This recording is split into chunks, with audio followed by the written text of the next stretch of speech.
Ripoti y'emishanga y'ekitongole kya polisi ya buri mwaka neereka ngu obutabanguko bw'omu nibweyongyera n'ebicwekana na bitano harigana buri mwaka. Omu ripoti eyashohozibwa aha kutandika kw'omwaka ogu neereka ko emishango erikuhika 15,184 ekwatiraine n'emihundano y'omu maka niyo yareeserwa aha polisi kuhababwa. Abakazi enshobe nyingi ezimurukora abakazi gambagambire eki no kureba mu musijja yija nyigira ukajabira ukatora kuno kamuhero kakore enshobe 10 muje mukigendere mwene otartina okangwa eki omusijja yija yakanga bweze banze yitegereze abo buki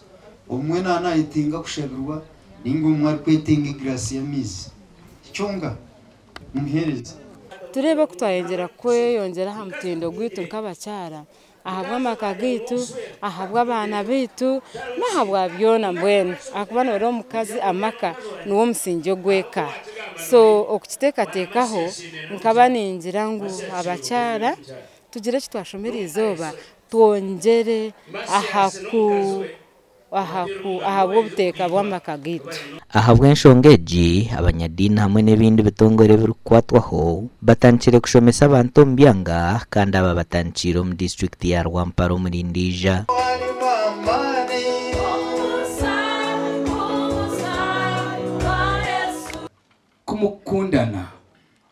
kumwakundana obu muba mukirize baragira 10 mwakundana mwayoreka rukundeje mba mwakize biragira 10 nibatake problem ari bazigwaho kushemeza omukazi yakita omushija na neki kushemeza omushija yakitangayi omukazi